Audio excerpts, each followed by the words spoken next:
YCP కీలక నేత MP Vijayasai Reddy మీద లుక్అవుట్ నోటీస్ ఇచ్చినందుకు ఢిల్లీలో మీడియాతో మాట్లాడుతూ చంద్రబాబు నాయుడు గారి మీద నిప్పులు చెరిగారు.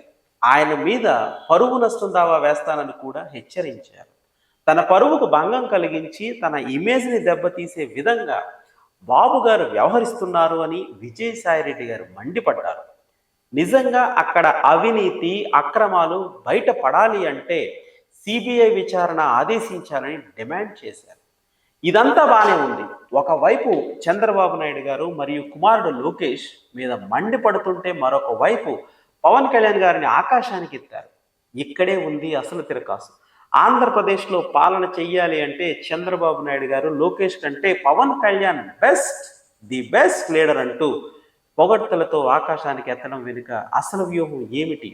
రాజకీయ విశ్లేషకులు తలలు బద్దలు కొట్టుకుంటున్నారు. గతంలో కూడా ఒక ఇంటర్వ్యూలో ఆయన ఒక ఇంట్రెస్టింగ్ విషయాన్ని చెప్పారు. పవన్ కళ్యాణ్ తనకు మిత్రుడని, అందుకే పవన్ను తాను విమర్శించనని చెప్పిన విషయం తెలిసిందే.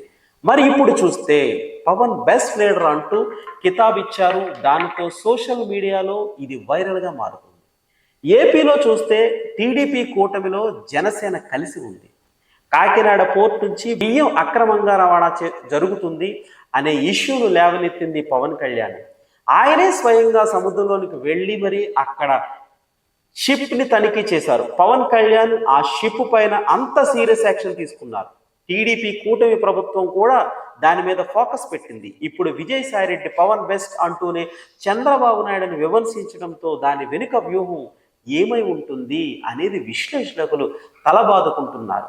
కొంతమంది విశ్లేషకులు మాత్రం బాబుని విమర్శించే క్రమంలోనే కూటమిలో పవన్ కళ్యాణ్ అయితే మంచి పాలన అందించేవారు అనేది ఆయన ఇంటెన్షన్ అయి ఉండవచ్చు అని కొంతమంది అంటున్నారు.